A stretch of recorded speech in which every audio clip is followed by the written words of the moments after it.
নিত্য নতুন ভিডিও পেতে বিজ্ঞান চর্চা চ্যানেলটিকে সাবস্ক্রাইব করো, ভিডিও ভালো লাগলে লাইক করো এবং নিজেদের বন্ধুদের মধ্যে শেয়ার করো। ধন্যবাদ। নমস্কার, আমি অনুপম মুখোপাধ্যায়। বিজ্ঞান চর্চা চ্যানেলে আপনাদের সবাইকে স্বাগত জানাই। ক্লাস 11 এবং নিটকে সামনে রেখে আমরা এনসিইআরটি লাইন বাই লাইন আলোচনা করছি। আজকে আমরা যেটা আরম্ভ করব সেটা হচ্ছে নেফ্রনের গঠন, এবং আমরা যে সিরিজটা আরম্ভ করেছি সেই সিরিজ হচ্ছে রেচনতন্ত্র, এবং রেচনতন্ত্রের আজকে হচ্ছে পার্ট 3 বা 3 নম্বর ভিডিও সম্বন্ধে আলোচনা করব। এর আগে আমরা ফার্স্ট পার্টে আমরা রেচনতন্ত্র সম্বন্ধে আলোচনা করেছি, রেচন বস্তু সম্বন্ধে আলোচনা করেছি ফার্স্ট পার্টে। সেকেন্ড পার্টে আমরা যেটা আলোচনা করেছি সেটা হচ্ছে মানুষের রেচনতন্ত্র, কিডনি সম্বন্ধে এবং তার স্ট্রাকচার সম্বন্ধে আলোচনা করেছি। আজকে আমরা যেটা আলোচনা করব সেটা হচ্ছে নেফ্রনের গঠন সম্বন্ধে আলোচনা করব। চলো দেখা যাক কী আছে। দেখো, এর আগের ভিডিওতে আমরা এইখান পর্যন্ত আলোচনা করেছি। আজকে আমরা যেটা করব সেটা হচ্ছে নেফ্রন সম্বন্ধে আলোচনা করব। তো নেফ্রনটা কি? নেফ্রন হচ্ছে আমাদের প্রতি বিক্রিয়ে প্রায় 1 মিলিয়ন মানে হচ্ছে 10 লাখ জটিল নালিকা সমন্বিত গঠন থাকে, তাকে আমরা নেফ্রন বলবো। তাহলে আমরা এক কথায় বলি নেফ্রনগুলো হচ্ছে বৃক্কের কার্যগত একক, এবং কার্যগত এবং গঠনগত এককগুলো হচ্ছে আমরা নেফ্রন বলবো। নেফ্রনের সংখ্যা কত হচ্ছে 10 লাখ একটা কিডনিতে থাকে, 10 লাখ পার কিডনি।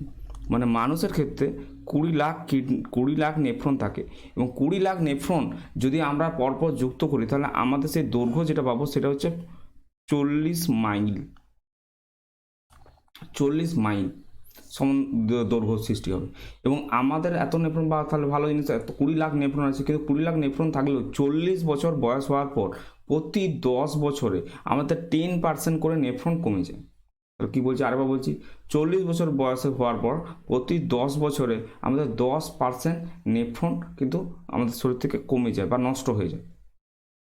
দেখা যাক, নেফ্রন দুটি অংশে বিভক্ত। নেফ্রন কি হচ্ছে গ্লোমেরুলাস এবং বৃক্কীয় নালিকা, এবং বৃক্কীয় নালিকার একটি সূক্ষ্ম শাখা সেটা হচ্ছে অন্তর্মুখী নালিকা, এবং যেটি রক্তজালক কুণ্ডলী গঠন থাকে তাকে গ্লোমেরুলাস বলে, এবং গ্লোমেরুলাস থেকে রক্ত বহির্মুখী উপধমনির মাধ্যমে বেরিয়ে যায়।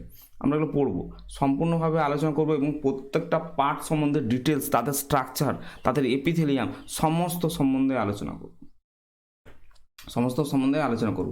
আচ্ছা, তা নেফ্রনের যেটা আমরা পড়ছি তার গ্লোমেরুলাস থাকছে। দেখো এইখানে আমাদের একটা কি নেফ্রনের দিয়েছে, নেফ্রনের ছবি দিয়েছে। নেফ্রনের যেটা হয় এইখানে যে মুখের অংশটা, এই জায়গাটাকে আমরা যেটা বলবো সেটা হচ্ছে ম্যালপিজিয়ান টিউবিউলস বা ম্যালপিজিয়ান কর্পাসেল বলতে পারি। ম্যালপিজিয়ান কর্পাসেলের মধ্যে একটা রক্তপূর্ণ জালিকা আছে, সেটাকে গ্লোমেরুলাস বলবো। আর একটা কাপ সদৃশ্য বা এইরকম আছে অংশ আছে, সেটাকে আমরা বলবো বাউম্যানের ক্যাপসুল।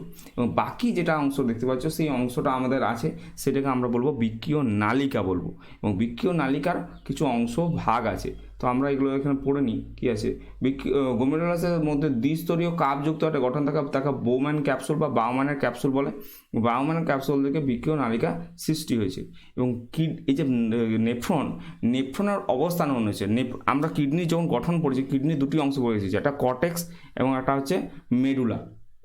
তো যে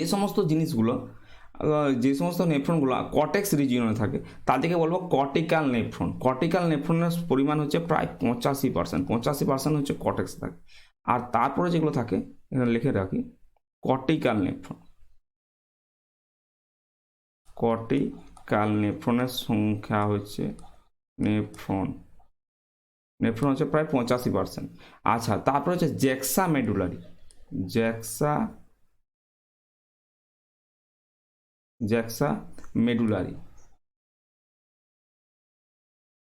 মেডুলারি কত আছে? 15%। এবং এটা আমরা ছকের সাহায্যে বলবো যে এটা কেন, তার মধ্যে পার্থক্য আছে। এবং তার মধ্যে আমাকে জানতে হবে যে কর্টেক্স যেগুলো আছে না, যেগুলো কর্টেক্স রিজিয়ন আছে তাদের নেফ্রনগুলো হচ্ছে হেনরির যেটা লুপ আছে, হেনরিজ লুপ। এই দেখো এখানে একটা আমরা দেখতে পাচ্ছি ইউ আকৃতির যে জিনিসটা দেখতে পাচ্ছি, এটা হচ্ছে হেনরির লুপ। এই ইউ আকৃতি দেখো দেওয়া আছে হেনরির লুপ। তো এই হেনরির লুপটা সম্বন্ধে আমরা আলোচনা করব। হেনরির লুপটা হচ্ছে ছোট হয়, এবং তাদেরকে যেটা হচ্ছে আমাদের যে নেটওয়ার্ক সিস্টেম বা ক্যাপিলারি নেটওয়ার্ক সিস্টেম, সেটা নেটওয়ার্ক সিস্টেমটা খুব বড় হয়।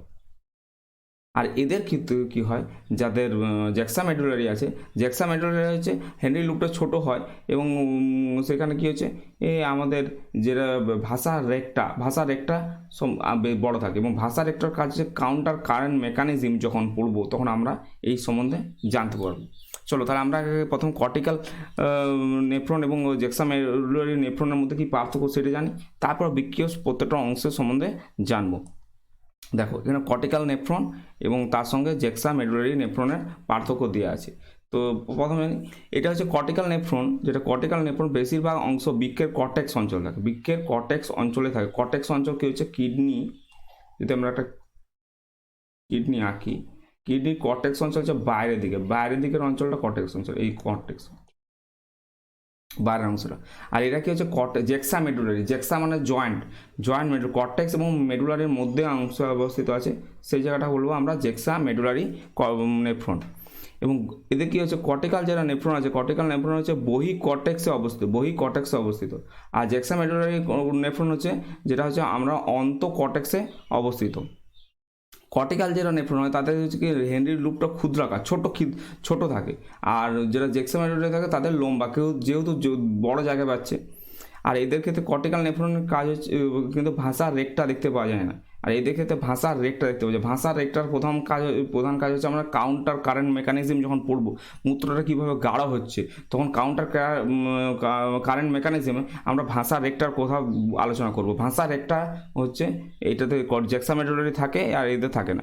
আর কর্টিক্যাল নেফ্রন হচ্ছে আমাদের হচ্ছে 85%, ম্যাক্সিমাম নেফ্রন হচ্ছে কর্টিক্যাল নেফ্রন, আর মাত্র 15% নেফ্রন হচ্ছে জ্যাক্সা মেডুলারি। আর কর্টিক্যাল নেফ্রনটা হচ্ছে আকারে ছোট হয়, আর জ্যাক্সা মেডুলারিটা অনেক বড় হয়। কি হচ্ছে নেফ্রনগুলো খুব বেশি জালিকাকার হয়। এইখানে যে কর্টিক্যাল নেফ্রন আছে এদের কুণ্ডলিকিত বা রক্ত জালকের পরিমাণ বেশি থাকে, এদের রক্ত জালকের পরিমাণ কম থাকে। আর এবং এদের কাজ হচ্ছে কর্টিক্যাল নেফ্রনের কাজ হচ্ছে যেটা জলের গাঢ়ত্ব, দেহের স্বাভাবিক গাঢ়ত্ব বা প্লাজমা নিয়ন্ত্রণ করা। এদের কাজ হচ্ছে কি, এদের হচ্ছে প্লাজমার যে চাপ আছে সে প্লাজমার চাপটা নিয়ন্ত্রণ করা, বা জলের অভাবে এটা প্লাজমা নিয়ন্ত্রণ, কাউন্টার কারেন্ট মেকানিজমের মাধ্যমে এদের প্লাজমার হারটা সেটা নিয়ন্ত্রণ করে। আর এদের কী হচ্ছে এদের ঊর্ধ্বমুখী বাহুটা, তাদের ঊর্ধ্বমুখী বাহু থেকে বাহুর শেষ অংশটা খুব মোটা, আর কিন্তু এদের ক্ষেত্রে হচ্ছে সরু, এবং দুটো অংশই আছে এদের, যেটা হচ্ছে ঊর্ধ্বগামী বাহু আছে আর অধোগামী বাহুর মধ্যে মোটা অংশ এবং যেটা সরু অংশ সেটা সব দুটো জায়গায় আছে। আর এদের কি হচ্ছে যেটা কর্টিক্যাল নেফ্রনের বহির্মুখী নালিকাগুলি অন্তর্মুখী নালিকার চেয়ে সরু, বহির্মুখী নালিকা হলো অন্তর্মুখী নালিকার চেয়ে সরু, তারপরে চাপ সৃষ্টি হয়। আর এদের কি হচ্ছে বহির্মুখ দুটো ব্যাসই সমান। লাস্ট যেটা পার্থক্য সেটা হচ্ছে কর্টিক্যাল হচ্ছে এরা গাঢ় মূত্র তৈরি করতে পারে না, আর এদের ক্ষেত্রে কিন্তু গাঢ় যেটা জ্যাক্সা মেডুলারি এদের গুরুত্বপূর্ণ কাজ হচ্ছে মূত্র গাঢ় করা। কারণ কাউন্টার কারেন্ট মেকানিজম আমরা জানবো কি করে একটা 300 ঘনত্ব বিশিষ্ট রক্ত থেকে কি একটা 1200 ঘনত্ব বিশিষ্ট অসমোলারিটির সৃষ্টি হচ্ছে। এইটা কাজ হচ্ছে কাউন্টার কারেন্ট মেকানিজম সম্বন্ধেই আমরা যে আলোচনা করবো তখন। এবার বৃক্কের মধ্যে কী কী অংশ আছে, বৃক্কের অংশগুলো আমরা পরপর লিখি এবং তাদের প্রত্যেকটা অংশ সম্বন্ধে আমরা আলোচনা করব। তাহলে আমাদেরকে প্রথমে লিখব নেফ্রন। কী লিখব? নেফ্রন কত পার্সেন্ট আছে? নেফ্রন আমাদের হচ্ছে 10 লাখ করে আছে, 10 লাখ মানে হচ্ছে 20 লাখ নেফ্রন আছে। নেফ্রনের দুটি অংশ কি হচ্ছে, একটি হচ্ছে চলে যায় ম্যালপিজিয়ান নালিকা,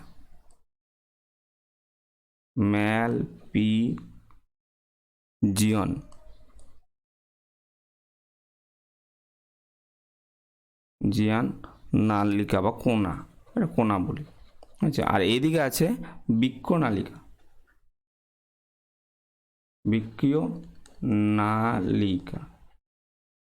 যেটা ম্যালপিজিয়ান কোনা সেটা হচ্ছে দুটো ভাগে ভাগ করেছে। একটা হচ্ছে বাউম্যানের ক্যাপসুল বা বোম্যান ক্যাপসুল, আর একটা হচ্ছে আমাদের গ্লোমেরুলাস। তাহলে এটা লিখি প্রথমে হচ্ছে বোম্যানের ক্যাপসুল,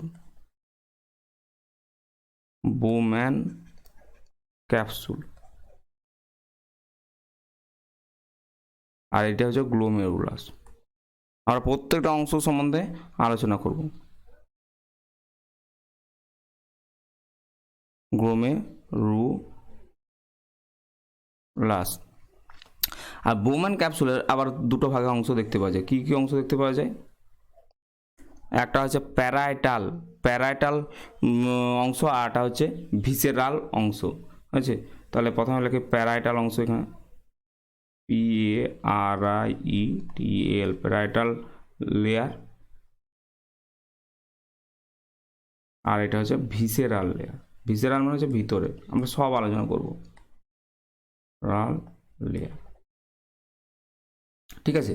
আর তাছাড়া গোমেরুলাসের আর কোনো ভাগ নেই। এবার বৃক্কীয় নালিকার যেটা ভাগ, বৃক্কীয় নালিকার কে আমরা তিনটি অংশে মানে প্রধান অংশে বিভাগ করবো। তাছাড়াও একটা আছে যেটা হচ্ছে সংবর্ত নালী, যে সংগ্রাহক নালী, কালেক্টিং ডাক্টস, সেটা সম্বন্ধে আলোচনা করব। এটা বৃক্কীয় নালিকার মধ্যেই পড়ে, কারণ কতগুলো বৃক্কীয় নালিকা মানে যুক্ত হয়ে এটা তৈরি করে, যেটা হচ্ছে দূরবর্ত সংগ্রাহক নালী কতগুলো যুক্ত হয়ে পড়ে এটা তৈরি করে।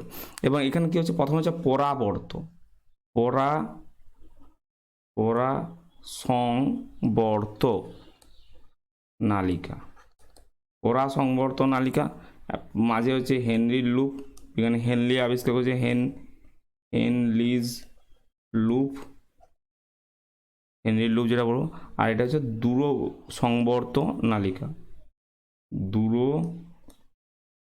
সংবর্ত নালিকা, ঠিক আছে। আর কতগুলো দূর সংবর্ত নালিকা যুক্ত হয়ে সংগ্রাহক নালী বা কালেক্টিং ডাক্ট তৈরি করেছে। এবং এই যে দূর পরা সংবর্ত নালিকা, এটাকে দুভাগে ভাগ করেছে। একটা হচ্ছে পেঁচানো অংশ, একটা হচ্ছে মানে পেঁচানো অংশ নয়, ঠিক আছে, যেটা সংবর্ত বা রিজু অংশ, যেটা পেঁচানো অংশ, থাকা চানু অংশ। আর একটা হচ্ছে সরল অংশ, বা হচ্ছে পার্স রেক্টা। আর হেনলি লুপটাকে আমরা অনেকগুলো অংশে বিভক্ত করব। হেনলি লুপটাকে লম্বাভাবে নামিয়ে দিই কোন অংশ। প্রথমে যে অংশটা হচ্ছে মোটা অধোগামী বাহু, আচ্ছা। তারপর কি হচ্ছে, এটা হচ্ছে সরু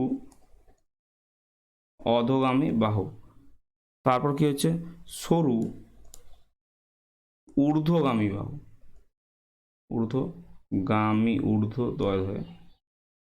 গামী বাহু। আর এটা হচ্ছে মোটা অধোগামী, মানে ঊর্ধ্বগামী বাহু। মানে হেনরি লুপটা তো ইউ আকৃতির হয়, তো এমনি করে ইউ আকৃতির হয়।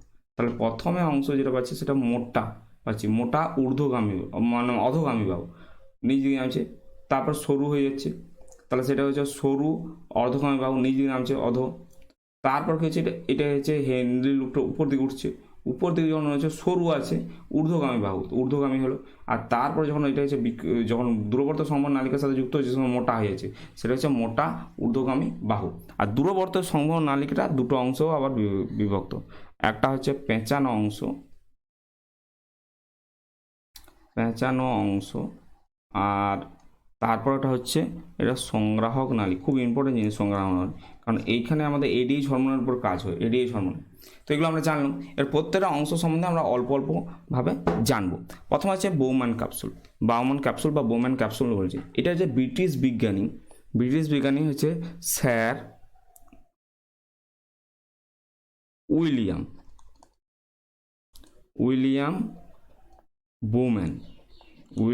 বোম্যান, এটা ব্রিটিশ বিজ্ঞানী, তিনি এটা প্রথম পর্যবেক্ষণ করেন, এবং সেই জন্যই তার নাম অনুসারে এটা বোম্যান্স ক্যাপসুল। এটা ফানেল সদৃশ অংশ, যার মধ্যে গোমেরুলাস অবস্থান করে, এবং এর ব্যাস হচ্ছে 150 মিউএম, ঠিক আছে। এবং এটা দুটো প্রাচীর দ্বারা গঠিত, একটা হচ্ছে অন্তঃপ্রাচীর এবং একটা হচ্ছে বহির্প্রাচীর। সেই অন্তঃপ্রাচীরটা যেটা অন্তঃপ্রাচীর আছে, সেটা অন্তঃপ্রাচীরকে আমরা ভিসেরাল লেয়ার বলি। ভিসেরাল লেয়ারটা আছে, ভিসেরাল লেয়ারটা সিম্পল, এগুলো খুব ইম্পর্টেন্ট জিনিস, নোট করে রাখো কোনটা কোন লেয়ার দিয়ে গঠিত। সিম্পল কোয়ামাস এপিথেলিয়াম বা এপিথেলিয়াল সেল দ্বারা গঠিত। এবং এইখানে কিছু এপিথেলিয়াল লেয়ারে যেটা থাকবো ভিসেরাল মানে হচ্ছে ভিতরের স্তর বা অন্তঃপ্রাচীর। এই অন্তঃপ্রাচীরের মধ্যে কিছু একটা কোষ আছে, সেটাকে বলে পোডোসাইট। এটা অ্যামিবার মতন, সাইটস খুব ইম্পর্ট্যান্ট। পোডোসাইট কোথায় থাকে? অন্তঃপ্রাচীরে থাকে। অন্তঃপ্রাচীর মানে ভিসেরাল লেয়ারে থাকে। এবং এই কোষগুলোর কি হয়? এই কোষগুলো অ্যামিবার মতন উপবৃদ্ধি দেখতে পাওয়া যায়। এবং এই যে ক্ষণপথ যেগুলো বা উপবৃদ্ধি যেটা ক্ষণপথ বলবো, সেটাকে বলা হয় পেডিসেল। কি বলবো? পেডিসেলস বা ক্ষণপথ নির্গত হয়েছে। এবং দুটি পেডিসেলের মধ্যে যে ফাঁকা স্থান থাকে সেটা পরা পরিস্রাবক ছিদ্র বা ফিল্টারিং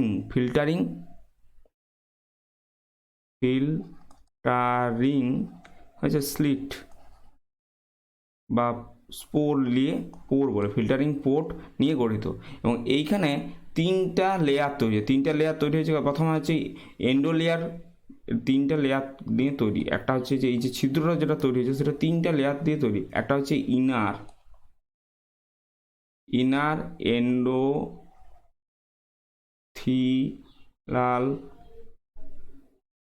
হচ্ছে 2 নাম্বার হচ্ছে মাঝে হচ্ছে ভিত্তি পর্দা। আচ্ছা, তারপর হচ্ছে 3 নাম্বার হচ্ছে বাইরের এন্ডোথেলিয়াল বা এপিথেলিয়াল। তাহলে প্রথমে হচ্ছে ইনার যেটা ভিতরে আছে এন্ডোথেলিয়াল, তারপর ভিত্তি পর্দা, আর তারপর হচ্ছে এপিথেলিয়াল। এই তিনটা অংশ নিয়ে গঠিত। তাহলে আমরা এতক্ষণ পর্যন্ত আমরা যেটা জানলাম সেটা হচ্ছে বোম্যান ক্যাপসুল দুটো অংশ নিয়ে গঠিত। একটা হচ্ছে প্যারাটাল আর একটা হচ্ছে ভিসেরাল মধ্যে হচ্ছে ভিসেরালটা হচ্ছে সিম্পল কোয়ামাস এপিথেলিয়াম কোষ দ্বারা গঠিত। এখানে পোডোসাইট বলতে কোষ কিছু থাকে। পোডোসাইট কোষের মধ্যে কোষে অ্যামিবার মতো ঘনপথ তৈরি হয় এবং ওই ঘনপথগুলোকে আমরা পেডিসেল বলি। এবং এই দুটো পেডিসেলের মাঝখানে যে ছিদ্র থাকে সেটাকে আমরা বলবো সেটা হচ্ছে ফিল্টারিং স্লিট বা পোর বলবো। এবং এইখানে 3টি লেয়ার থাকে। একটা হচ্ছে ভিতরে থাকে এন্ডোথেলিয়াল, আর তারপর মাঝে ভিত্তি পর্দা, তারপরে এপিথেল। এই 3টে জায়গা মিলে একটা ভিত্তি পর্দা সৃষ্টি করছে, যার মাধ্যমে আমাদের ব্যাপন ক্রিয়ার মাধ্যমে বিভিন্ন যে রেচন পদার্থ আছে সেগুলো হচ্ছে ব্যাপন প্রক্রিয়ায় আনা হবে। এবং তারপর হচ্ছে আমরা প্যারাটাল স্তর নিব। প্যারাটাল কি হচ্ছে? প্যারাটাল এই যে সিম্পল কোয়ামাস এপিথেলিয়াম সেল লেয়ার দিয়ে গঠিত। এবং এটাতে এর কিন্তু যেটা আমাদের ফিল্টারেশনে কোনো ভূমিকা নাই। তাহলে প্যারাটালের ভূমিকা নাই নেফ্রনে মানে মূত্র উৎপাদন। এরপর চলে যাবো আমরা গোমেরুলাসটা কি? গোমেরুলাসটা হচ্ছে রক্তপূর্ণ একটা জালিকা এবং যার মাধ্যমে কী হয়েছে?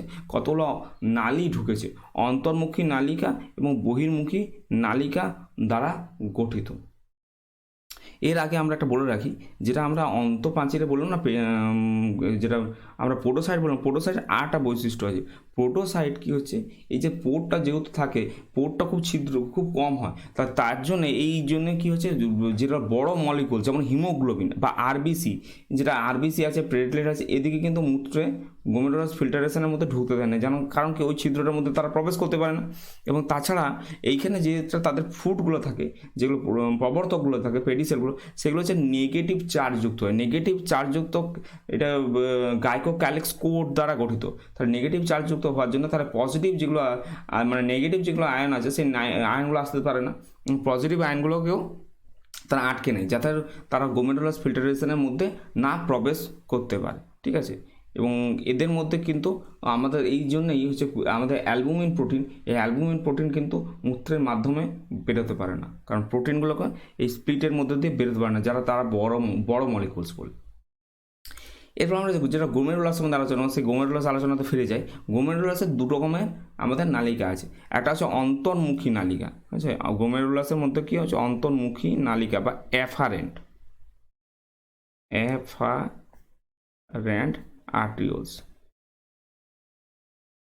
আর্টারিওলস। এর কাজ কি হচ্ছে? এর ব্যাসটা হচ্ছে কম, এর ব্যাসটা হচ্ছে 50 μm, হচ্ছে মানে এটা মাইক্রোমিটার। এবং এক্ষেত্রে কী হচ্ছে? 50টা রক্ত নালিকা নিয়ে গঠিত এবং রক্তকার একটা অংশ, যেটাকে আমরা অন্তর্মুখী নালিকা বলবো। কিন্তু বহির্মুখী নালিকাতে যখন পড়বো, এর পরের যে অংশ বহির্মুখী নালিকাতে কিন্তু দেখবো এর ব্যাসটা আরও কম, এবং ব্যাসটা কত? 25 মাইক্রন মাত্র। এবং এইখানে আমাদের অনেকগুলি কোষ আছে, সেই কোষগুলো নিয়ে আলোচনা করতে হবে। একটা হচ্ছে প্রথমে হচ্ছে যেটা হচ্ছে আমরা কী বলছি, গোমেরুলাসের যেটা হচ্ছে বহির্মুখী নালিকা, সেখানে অংশের মধ্যে আমরা পাচ্ছি প্রথম কি হচ্ছে এখানে আছে জ্যাক্সা। জ্যাক্সা মানে হচ্ছে জয়েন্ট, জ্যাক্সাটা গো মে গ্রোমে রুলার কোষ। তাহলে জ্যাক্সা গ্রোমে রুলার কোষ, জ্যাক্সা গ্রোমে রুলার কোষ। এইখানে কি হয়, এইখান থেকে এইখান থেকে কিন্তু রেনিন খরিত হয়, রেনিন দুটো হরমোন খরিত হয়, একটা হচ্ছে রেনিন RENIN রেনিন, আরটা হচ্ছে এন্ডোপোয়োনিন, এরিথ্রোপোয়োনিন,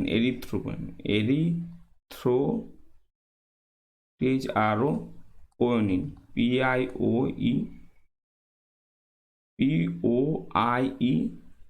PIOIN, এরিথ্রোপোয়েটিন। দুটো হরমোন খরিত হয় জ্যাক্সা গোমেরুলাস কোষ থেকে। এখানে এটা জ্যাক্সা মেডুলারি কোষ থেকে, মেডুলারি জ্যাক্সা গোমেরুলাস সেল থেকে তৈরি হয় রেনিন এবং এন্ডোপ্রোটিন, খুব ইম্পর্টেন্ট। 2 নাম্বার কী হচ্ছে, 2 নাম্বার আছে এখানে হচ্ছে ম্যাকুলা ডেন্সা, ম্যাকুলা ডেন্সা। আর 3 নাম্বার হচ্ছে ল্যাসিস কোষ, ল্যাসিস কোষ। তার মধ্যে এই যে ম্যাকুলা ডেন্সাটা সোডিয়াম এবং ক্লোরাইড নিয়ন্ত্রণ করে এবং এখান থেকে সোডিয়াম ক্লোরাইড খরিত হয়, এবং এইগুলো আমরা কাজ পড়বো, এই যে রেনিন টেনিন জ্যাক্সামেডুলারের কাজ পড়বো, তার জন্য এগুলো খুব ইম্পর্টেন্ট, এবং এই ইম্পর্টেন্ট জন্য আমরা এখানে লিখে দিলাম। তো গোমেরুলাসের দুটো অংশ, একটা হচ্ছে আমরা অন্তর্মুখী নালিকা কিছু নয়, অন্তর্মুখী নালিকা 50 মাইক্রন লম্বা, মানে ব্যাসটা 50 মাইক্রন এবং দৈর্ঘ্যটা প্রায় 50টা ক্ষুদ্র ক্ষুদ্র রক্তনালিকা দিয়ে বিভক্ত হয়ে থাকে। আর বহির্মুখী নালিকাটা হচ্ছে ব্যাসটা আরও কম, ব্যাসটা হচ্ছে 25 মাইক্রন, এবং এটা 3টে জিনিস আছে। 3টে জিনিস কী কী আছে, একটা হচ্ছে জ্যাক্সা গোমেরুলার আর অংশের মধ্যে প্রথম বলছে জ্যাক্সা গোমেরুলার কোষ দ্বারা গঠিত, যেখান থেকে আমাদের রেনিন এবং এন্ডোপ্রোয়োনিন খরিত হয়। রেনিনের কাজ আমরা সোডিয়াম আয়নের ঘনত্বের উপর কাজ করবে, সোডিয়াম ঘনত্বের উপর কাজ করে, এবং যেটা আমরা র্যাস সিস্টেম পড়বো, যেটা কিডনির কীভাবে ফাংশন রেগুলেশন হয়, তখন র্যাসের মধ্যে আমরা এটা পড়বো। 2 নম্বর কী বলবো, ম্যাকুলা ডেন্সাতে কী আছে, ম্যাকুলা ডেন্সাতে আমাদের NaCl এর গাঢ়ত্বর উপর নির্ভর করে। আর ল্যাসিস কোষ, এই 3টে করবো। আর জ্যাক্সা গোমেরুলার সেল থেকে যেটা রেনিন খরিত, আরটা হচ্ছে এন্ডোপোয়েনিনটা কী হচ্ছে, এরিথ্রোপোয়েনিনের কাজ হচ্ছে কি আমাদের যে আরবিসির পরিমাণ বৃদ্ধি করার কাজ, আরবিসির পরিমাণ বৃদ্ধি করা। এরপরে চলে যাবো আমরা বৃক্কীয় নালিকাতে। বৃক্কীয় নালিকাতেও আমাদের অনেকগুলো অংশ আছে। বৃক্কীয় নালিকার প্রথমে আছে সংবর্ত নালিকা, পরাসংবর্ত নালিকা। তো পরাসংবর্ত নালিকাটাকে আমরা পরের পেজে চলে যাই। পরাসংবর্ত নালিকা যেটা আছে, সেই পরাসংবর্ত নালিকাকে আমরা হচ্ছে প্রক্সিমাল, আচ্ছা এখানে অনেক লিখতে হবে, তো প্রক্সিমাল PROXIMAL, প্রক্সিমাল কনভোলেটেড টিউবিউলস বলি। আর প্রক্সিমাল কথাটার অর্থ হচ্ছে নিয়ার, মানে কাছে, আর কনভোলেটেডের অংশ হচ্ছে উদাহরণ, মানে হচ্ছে পেঁচানো অংশ থাকে, এবং এই অংশটায় কনভোলেটেড একবার সংক্ষেপে বলে পরাবর্ত সংবর্ধন নালিকা বা PCT, প্রক্সিমাল কনভোলেটেড টিউবিউলস। এই টিউবিউলসের দুটি অংশ, একটা হচ্ছে পেঁচানো অংশ এবং সরল অংশ। সরল অংশটাকে আমরা যেটা হচ্ছে পারসেক্টা বলি, আর পেঁচানো অংশটা সম্বন্ধে আমাদের জানতে হবে। পেঁচানো অংশটা প্রায় 14 mm লম্বা হয়, বুঝছে, এবং এখানে আমাদের ব্যাসটা যেটা হয় সেটা 57 থেকে 60 মিউ বা মাইক্রোমিটার ব্যাসযুক্ত হয়। এখানে সিঙ্গেল লেয়ার থাকে, সিঙ্গেল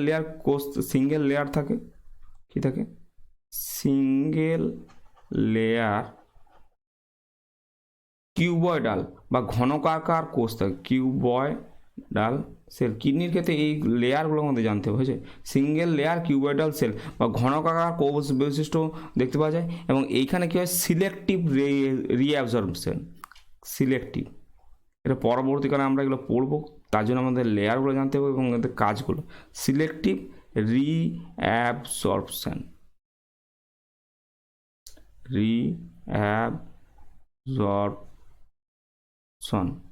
এখানে আমরা দেখতে পাই। ঠিক আছে, এরপর আমরা চলে যাব হেনরির লুপে। হেনরির লুপে কী দেখতে পাবো? হেনরির লুপের চারটা অংশের মধ্যে প্রথমে আমরা যেটা আলোচনা করব সেটা হচ্ছে ডিসেন্ডিং বা অধোগামী, বা যেটা নিম্ন দিকে যাচ্ছে সেটা হচ্ছে ডিসেন্ডিং লুপ। ডিসেন্ডিং লুপ বা অধোগামী বাহু সমূহ। অধোগামী বাহুটা এটা হচ্ছে কী হচ্ছে, এটা হচ্ছে যেটা এদের ওয়ালটা, যেটা কোষ পর্দা আছে সেটা খুব মোটা, এবং এটা হচ্ছে এইখানে কি আছে, কোয়ামাস এপিথেলিয়াম দ্বারা গঠিত। এবং এখানে কিন্তু যেটা হচ্ছে জল কিন্তু এখানের মধ্যে প্রবেশ করতে হবে, জল পারমিয়েবল, কিন্তু যেগুলো সল্ট আছে বা যেগুলো লবণ আছে সেগুলো কিন্তু এখানে প্রবেশ করতে পারে না। এবং এই যে অ্যাসেন্ডিং মানে ডিসেন্ডিং লুপটা আবার দুটো অংশ নিয়ে গঠিত। একটা হচ্ছে পুরু প্রাচীর বিশিষ্ট অধোগামী বাহু, যেটা পুরু প্রাচীর বিশিষ্ট, আর একটা হচ্ছে পাতলা প্রাচীর বিশিষ্ট, পাতলা। তো যেটা পুরু প্রাচীর বিশিষ্ট সেটা হচ্ছে 4/5 অংশ নিয়ে গঠিত, এবং এটা হচ্ছে এই অংশটা কর্টেক্স এবং মেডুলার মধ্যে অবস্থিত। এখানে মাইটোকন্ড্রিয়ার পরিমাণ কম থাকে, এবং যেটা হচ্ছে মাইক্রোভিলি, সেই মাইক্রোভিলিরও পরিমাণ কম, তার জন্য এরা পুনর্শোষণ বা সক্রিয় শোষণে এরা বা সাহায্য করে না, সক্রিয় শোষণ বা ক্ষরণ এদের সাহায্য করে না। আর পরের অংশটা হচ্ছে 1/5 অংশ, এবং এটা কিন্তু মেডালায় অবস্থান করে। এরপর আমরা যেটা হচ্ছে ঊর্ধ্বগামী বা ascending limb, ASCENDING, ascending limb নিয়ে আলোচনা করব। এটা কি হবে? এটা হচ্ছে থিন ওয়াল। আগেরটা যেটা বললাম সেটা হচ্ছে থিন ওয়াল। এখানে কিউবয়েডাল এপিথেলিয়াম দ্বারা গঠিত, হয়েছে। তাহলে এখানে হচ্ছে কিউবয়েডাল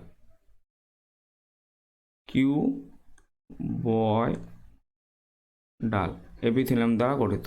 এবং কিউবয়েডাল এপিথেলিয়াম মানে হচ্ছে এটা ঘনকাকার মতন কোষ দ্বারা গঠিত, এবং এটা এখানে কি হচ্ছে, জল কিন্তু প্রবেশ করতে পারে না, কিন্তু ওখানে আয়ন অ্যাবজর্ব হয়। তাহলে সোডিয়াম, পটাশিয়াম, ক্লোরিন আয়ন এখানে শোষিত হয়, কিন্তু এখানে জল প্রবেশ করতে পারে না। এবং এদেরও দুটি অংশ, একটা হচ্ছে পুরু, যেটা হচ্ছে পাতলা, প্রথম নিচে আছে পাতলা প্রাচীর বিশিষ্ট ঊর্ধ্বগামী বাহু, আর হচ্ছে যেটা হচ্ছে পুরু মোটা বা ঊর্ধ্বগামী বাহু। কিন্তু এখানে কিছু এদের মাইটোকন্ড্রিয়া যুক্ত হয়, এবং মাইক্রোভিলি যুক্ত হওয়ার জন্য এরা সক্রিয় শোষণে সহায়তা করতে পারে। তাহলে এখানে বুঝতে পারলাম ডিসেন্ডিং এবং অ্যাসেন্ডিংয়ের মধ্যে আমরা দূরবর্ত এবং সংবর্ত নালিকার মধ্যে পার্থক্যটা আমরা বুঝতে পারলাম। এরপর হচ্ছে দূরবর্তী সংবর্ত নালিকা। এইটা কি হচ্ছে, এটাকে আমরা ডিস্টাল কনভলিউটেড টিউবিউলস বলি, এক সংক্ষেপে DCP। এদের ব্যাস যেটা হয় সেটা 20 থেকে 50 মাইক্রন পর্যন্ত হতে থাকে, 20 থেকে 50 মাইক্রন পর্যন্ত হয়। এবং এদের দৈর্ঘ্যটা সেটা হয় সেটা 4 থেকে 4.6 থেকে 5.2 mm পর্যন্ত হয়। এবং এই কোষগুলো মাইক্রোভিলি যুক্ত হয়, কোষে মাইক্রোভিলি যুক্ত থাকে, এবং ব্রাশ বর্ডার বিহীন ঘনকাকার কোষ থাকে। ব্রাশ বর্ডার মানে ওই যে যখন উপবৃত্তিগুলো হয় না, ব্রাশের মতো দেখতে হয়, তাহলে ব্রাশের মধ্যে দেখতে পাওয়া যায় না। এইখানে যে রেগুলেশনটা হয় সেটা হচ্ছে পিএইচ, আমাদের পিএইচ এর উপর নির্ভর করে, মূত্রের পিএইচের উপর নির্ভর করে। তো এখানে কি হয়, এখানে যেটা হচ্ছে বাইকার্বনেট আয়ন, এটা হচ্ছে শোষিত হয়, এবং H+ আয়ন ক্ষরিত হয়। তাহলে বাইকার্বনেট আয়ন শোষিত হয় আর অ্যাবজর্ব হয়, আর H+ আয়ন সিক্রেট হয় বা ক্ষরণ হয়। তাছাড়াও এখানে আমাদের আরেকটা কাজ করে, এখানে যেটা পটাশিয়াম আয়নকে ক্ষরণ করে, এবং সোডিয়ামকে অ্যাবজর্ব করে। এখানে হচ্ছে অ্যালডোস্টেরন হরমোনের সহায়তায় এই কাজটা হয়। সোডিয়াম অ্যাবজর্পশন বা সোডিয়াম যেটা শোষণ সেটা, এবং পটাশিয়াম ক্ষরণ, এটা হচ্ছে অ্যালডোস্টেরন হরমোনের সহায়তায় কাজ করে। এবং তাছাড়াও এখানে আরেকটা কাজ করে, যেটা হচ্ছে ক্যালসিয়াম আয়ন Ca2+, এই আয়নটাও এখানে অ্যাবজর্ব হয়। এখানে প্যারাথাইরয়েড হরমোনের প্রভাবে আমাদের এই অঞ্চলটা থেকে আমাদের ক্যালসিয়াম আয়ন শোষিত হয়। তাহলে সোডিয়াম আয়ন শোষিত হওয়ার জন্য, সোডিয়াম আয়ন শোষিত হওয়ার জন্য কে কাজ করে, সেটা হচ্ছে অ্যালডোস্টেরন। অ্যালডোস্টেরন কাজ করে। এবং যেটা হচ্ছে ক্যালসিয়াম আয়ন শোষণ হয়, সেটা হচ্ছে আমাদের প্যারাথাইরয়েড হরমোন কাজ করে। এবং এইখানে যে রিঅ্যাবসর্পশন ক্যাপাসিটি, যেখানে যেটা শোষণ করার ক্ষমতা, সেটা রেগুলেট করে একটা হচ্ছে হরমোন, সেটা হচ্ছে এডিএইচ বা ভেসোপ্রেসিন হরমোন কাজ করে। তার ডিসিপির কাজ কী হচ্ছে, ডিসিপির কাজ হচ্ছে ব্রাশ বর্ডার থাকে না, এখানে ক্রম মাইটোকন্ড্রিয়ার এবং ক্রম তোমার মাইক্রোভিলি যুক্ত হয় তার, এবং ঘনকাকার কোষ দিয়ে গঠিত। ঘনকাকার কোষ দিয়ে গঠনের জন্য কী হয়েছে, এদের এখানে তিনটে জিনিস কাজ করতে হবে। এখানে পিএইচ দ্বারা রেগুলেটেড হয়, একটা হচ্ছে পিএইচ দ্বারা রেগুলেটেড, এখানে কী হয়, HCO3 যেটা বাইকার্বন আয়ন এখান থেকে অ্যাবজর্ব হয়, আর H+ আয়ন খরিত হয়। এবং দুটো জিনিস সোডিয়াম এবং পটাশিয়াম আয়নের মধ্যে এখানে কী হয়, যেটা হচ্ছে পটাশিয়াম আয়ন খরিত হয় আর সোডিয়াম আয়ন শোষিত হয়। এটা কে রেগুলেট করে, এটা অ্যালডোস্টেরন হরমোন দ্বারা রেগুলেট হয়। এবং ক্যালসিয়াম আয়ন যেটা হচ্ছে, ক্যালসিয়াম আয়ন রেগুলেটেড হয়, সেটা হচ্ছে প্যারাথাইরয়েড হরমোন দ্বারা রেগুলেট হয়। আর এখানে ওয়াটার যেটা অ্যাবজর্ব হয়, সেটা রেগুলেট করে এডিএইচ হরমোন, এটা রেগুলেট করে। এরপর আমরা যেটা জানবো সেটা হচ্ছে আমাদের হচ্ছে সংগ্রাহক নালী বা কালেক্টিং ডাক। এবং এখানে দুটো কোষ আছে, সেই দুটো কোষ খুব ইম্পর্ট্যান্ট।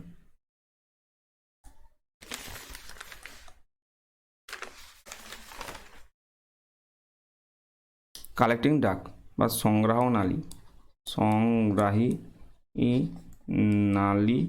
বা কালেক্টিং ডাক, COLLECTING ডাক, DUCTS ডাকস। তো এইখানে কি হয়, এইখানে আমরা জানতে হবে, এটা প্রতিটা নেফ্রন যে থাকে, সেই নেফ্রনের যেটা হচ্ছে DHT মানে ডিস্টাল কনভলিউটেড টিউবুলস বা সেটার পরে এটা শুরু হয়। এবং এটা হচ্ছে স্থূল নালিকার পর কতগুলো নালিকা যুক্ত হয়ে এটা ঘন অংশটা তৈরি করে। এবং এটার প্রায় দীর্ঘ হয় 20 mm দীর্ঘ হয়। এবং এইখানে কালেক্টেড আংশটা যেটা হচ্ছে কর্টেক্স থেকে, রেনাল কর্টেক্স থেকে শুরু হয়ে এটা হচ্ছে মেডালার মধ্যেও অবস্থান করে। এবং এখানে দু রকমের কোষ আছে, দু রকমের কোষ কি আছে, প্রিন্সিপাল কোষ আর একটা হচ্ছে ইন্টারক্যালকাটেড কোষ, বলবো, আলোচনা করবো। আর এইখানে এই যে ডাক্সগুলো, কতগুলো কালেক্টিং ডাক্স যুক্ত হয়ে ডাক্স অফ বেলনারি, ঠিক আছে, বেলনারি নালী যুক্ত করে।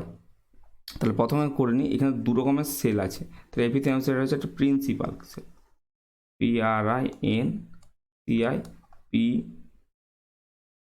প্রিন্সিপাল সেল, যেটাকে আমরা হচ্ছে পি সেল বলে কাজ করি, পি সেল। আর এটা হচ্ছে INTER, ইন্টার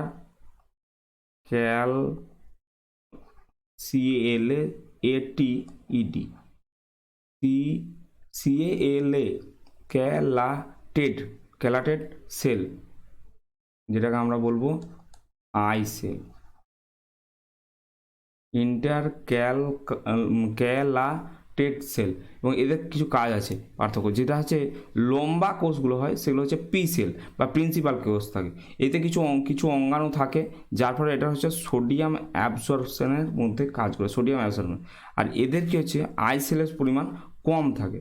কম থাকার জন্য কি হচ্ছে, এদেরকে কম থাকে, এদের মাইক্রোভিলি আছে এবং সাইটোপ্লাজম এবং ভেসিকল এবং মাইটোকন্ড্রিয়া আছে। তাদের কাজ কি হচ্ছে, এদের অ্যাসিড ক্ষরণ হচ্ছে H+ আয়ন ক্ষরণ করে, এবং যেটা হচ্ছে COH3 বাইকার্বনেট আয়ন, এটা হচ্ছে ট্রান্সপোর্ট করে। তাহলে এই কাজ হচ্ছে কিন্তু যেটা ডিসিপি এর কাজের প্রায় উল্টোর কাজ করে, এবং এইগুলো কাজ হয়। এরপর দেখি আমরা এনসিইআরটি এখানে কী লিখেছি, এনসিইআরটি ওই একই লিখেছে। দেখো এখানে আমরা এই যে রক্তপূর্ণ জালকটা হচ্ছে গ্লোমেরুলাস বলবো, এবং গ্লোমেরুলাসের মধ্যে অন্তর্মুখী নালিকা আছে আর বহির্মুখী নালিকা আছে। দেখো অন্তর্মুখী নালিকা যেটা থাকে তার ব্যাসটা অনেক বেশি, বহির্মুখী নালিকার ব্যাসটা অনেক কম। এবং কি বলছে দেখো এখানে, যে বৃক্ষীয় নালিকা কিছুটা অগ্রসর হওয়ার পর পেঁচানো একটা পরাবর্ত নালিকা গঠন করে, যেটা PCT বলি। এবং পরবর্তীকালে সেই জায়গাটা চুলের মতন কতগুলো হেনরি লুপ গঠন করে। এবং একটি হেনরি লুপে একটি হচ্ছে একটি অধোগামী বাহু, একটি ঊর্ধ্বগামী বাহু আছে। একটা নিচের দিকে চলে গেছে যেটা অধোগামী, উপর দিকে চলে গেছে ঊর্ধ্বগামী বাহু আছে। এবং তার পরবর্তীকালে কিছু হয়েছে, কী হয়েছে, এটা দূরবর্ত সংবহন নালিকা তৈরি করছে। বেশিরভাগ নালিকাগুলো একটি সোজা অংশ এবং সোজা কুণ্ডলীকৃত নালিকায় উন্মুক্ত হয়েছে, যাদেরকে আমরা সংগ্রাহক নালী বা কালেক্টিং ডাক্টস বলবো। এবং কালেক্টিং ডাক্টসে অনেকগুলি যুক্ত হয়ে বৃক্কীয় নালিকা বা মেডুলা ক্যালেক্সের মেডুলা পিরামিডের মধ্যে বৃক্কীয় পেলভিসে মুক্ত হয়েছে। তাহলে এগুলো হয়েছে। এবং বৃক্কীয় ম্যালপিজিয়ান কণিকা মানে সংবর্ত নালিকা এবং সংবর্ত নালিকা বা দূর সংবর্ত নালিকা এগুলো পরস্পর কর্টেক্স অঞ্চলে অবস্থান করে। অপরপক্ষে হেনরির লুপ সেটা হচ্ছে মেডালা অংশে অবস্থান করে। তাহলে এইটা আমাকে জানতে হবে। শুধুমাত্র হেনরি লুপ যেটা হচ্ছে আমাদের মেডুলা অংশ আছে, বাকিগুলো কর্টেক্স অঞ্চলে আছে। বেশিরভাগ নেফ্রনে কিছু হেনরি লুপ ছোট আছে আর কিছু আছে কর্টেক্স অঞ্চলের মধ্যে অবস্থান করে, আর কিছু যেগুলো কর্টিক্যাল নেফ্রন বলি।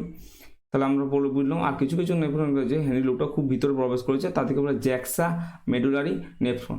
এই দুটো আমাদের কিন্তু জানতে হবে। এবং এদের দুজনকার কাজের পার্থক্য আমরা পড়ে এসেছি।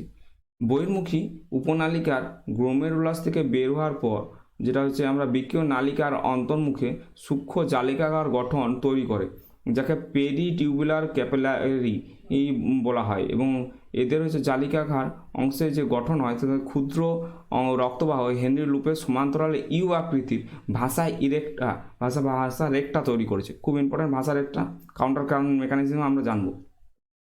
এবং কর্টিক্যাল যেগুলো নেফ্রন হয় সেখানে কিন্তু ভাষা রেক্টা থাকে না, বা থাকলেও সেটা খুব সংক্ষিপ্ত। শুধুমাত্র জ্যাক্সা মেডুলারি নেফ্রনে এদের থাকে, এবং এদের কাজ হচ্ছে কাউন্টার ক্যারন মেকানিজমের মাধ্যমে মূত্রকে গাঢ় করা। তাহলে ঠিক আছে, আজকে আমরা যেটা জানলাম সেটা হচ্ছে নেফ্রনের অংশ। এর পরবর্তীকাল ভিডিওতে আমরা মূত্র উৎপাদন সম্বন্ধে আলোচনা করব। ভিডিওটা ভালো লাগলে লাইক করো, সাবস্ক্রাইব করো চ্যানেলটিকে, এবং নিজের বন্ধুদের মধ্যে শেয়ার করো। ধন্যবাদ।